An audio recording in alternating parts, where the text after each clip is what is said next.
Saved Sisters! Today we're having our first devotional, and it's called Give Me, Lord, a Double Portion, from 2 Kings chapter 2, verses 9 through 15. And personally, we like to use the King James Version, and the specific Bible we're using is the Life Application Study Bible. It's in the King James Version. We both have this Bible, and we really like to use our study Bibles. But, you know, if you use a different version, as long as it's not cutting anything out or making the verse any different, we don't believe that there's anything wrong with that. This is just preferably what we like to use. But as we go throughout all of our devotionals, we will try to be reading out of this Bible. And it has like notes at the bottom that has to do with the different verses that we read. So we'll probably be reading those as we go through the devotional as well. And he said, Thou hast asked a hard thing. Nevertheless, if thou see me when I am taken from thee, it shall be so unto thee. But if not, it shall not be so. And it came to pass, as they still went on and talked, that, behold, there appeared a chariot of fire and horses of fire, and parted them both asunder.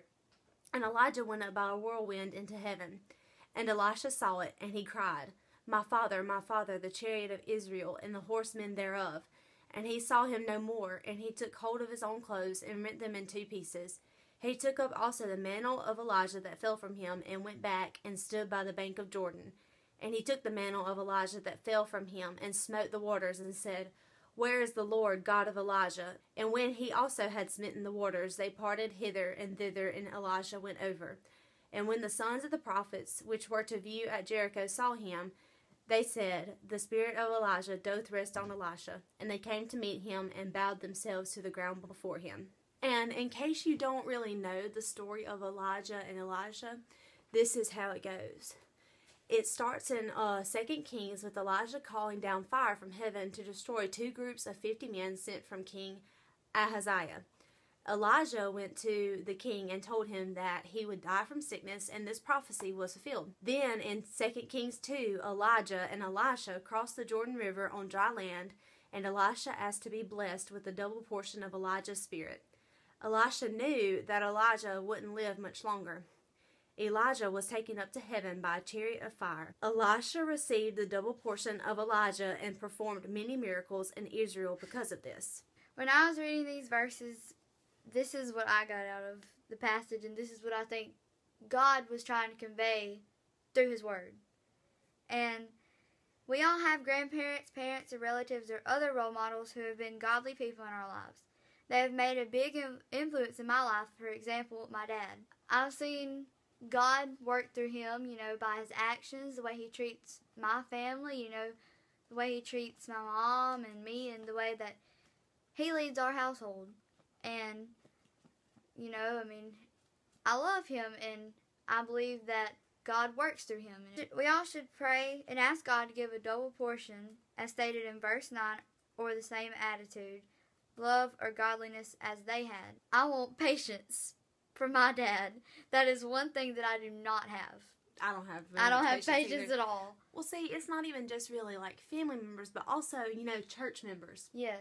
There's a lot of people within the church, and our pastor has said this before, that people will say, oh, well, the younger generation, they will be the church. But no, it's like he says, we are the church today, because see, we're going to be filling their shoes one day. We are living off the blessings of a more faithful generation. You think about it, 50 years ago, 60 years ago, 100, 200 years ago, these people didn't see the things that we went through today. And it's just because they were more faithful in everything that they did, as far as, our whole nation was founded upon, godly principles and godly values and God-fearing men who always went back to the Bible and made sure that they were doing everything the way that they were supposed to be doing. And our problem today, and why we truly believe that we have so many problems as a country and as a world, is because we have gone so far away from how people used to be. And you can even look at, your grandparents, and the way when they were our age is nothing like it is now.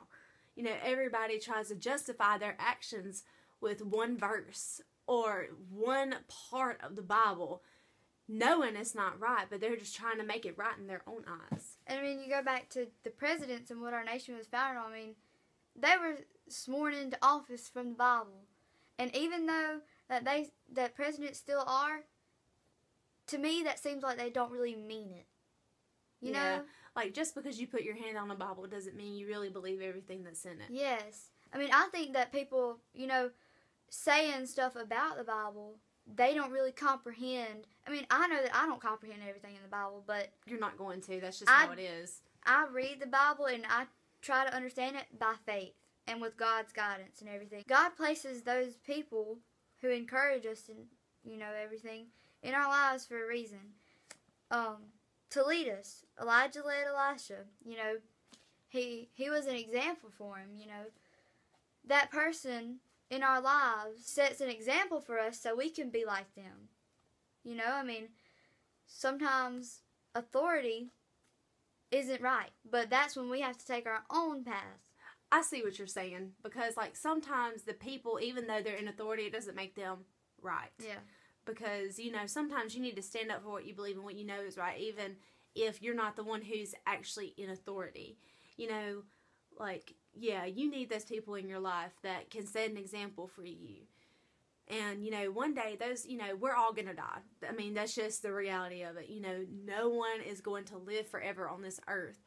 And you have to, have someone who's that example, and then you need to have someone who's going to follow them, and when they're gone, to take their place. As I said, they're going to set an example for us. Elijah showed Elisha how to live a godly life and to let God use him as a mouthpiece. God uses our feet so we can reach others. God uses our hands, to help others and everything. And I think the problem with everyone today is they're too stubborn to let God use them. Well, sometimes you need to get out of your comfort zone. You can't live in your little box forever, because the people that you pass every day, those are souls that could go to hell and burn forever.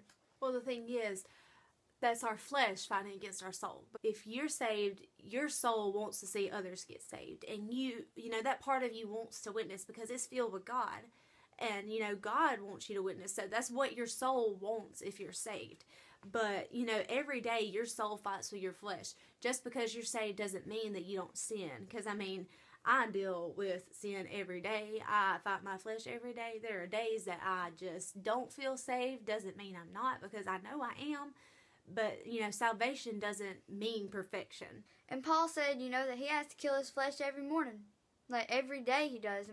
And we need to be like him, and say, I'm going to stand up and I'm going to be with God, and I'm not going to try to live like the world.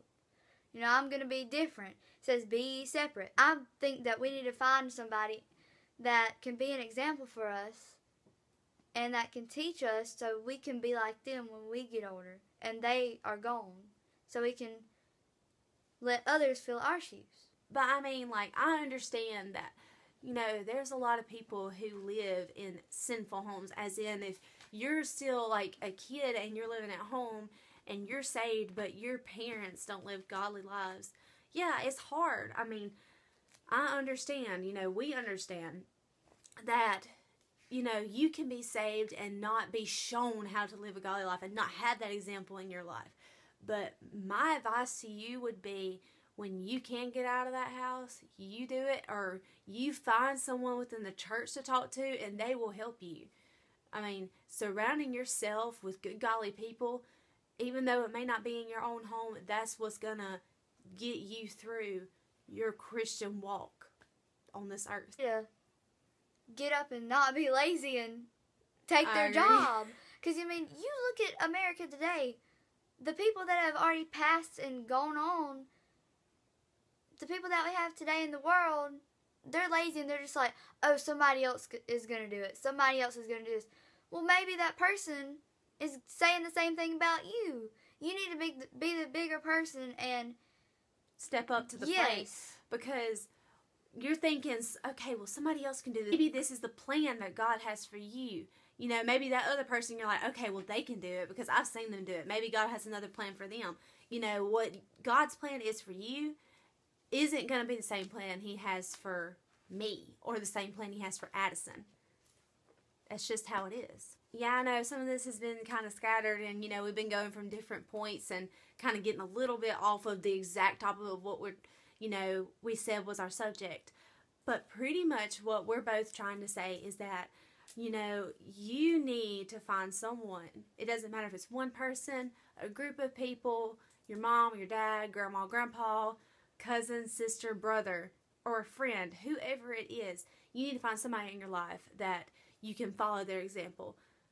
A godly example. You want to make sure that their intentions are right, that they are saved, and that they are good people, because we as young people, we are the church. We are the next generation, and you can see our generation is pretty much awful. Yeah, it's falling apart. It's not very great.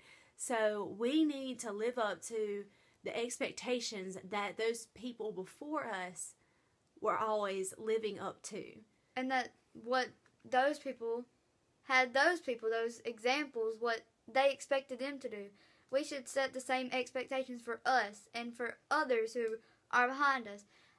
We need to get that person that Megan was talking about, the group of people or the one person, most importantly, they need to be godly and they need to be saved. And if they're not, if you have somebody that you love and you look up to them, you need to make sure that they're saved. And you need to make sure that they're on the right path. Right, thank y'all for watching. We really enjoyed making this video. And, if you have any questions on how to be saved or anything as far as, our testimony, we'll give that to you. If you have any questions, our Instagram name and our email will be in the down bar below. But, we can't get you saved, but we can show you how you can be saved. So, thank you all for that. And we will see you guys next time. Bye!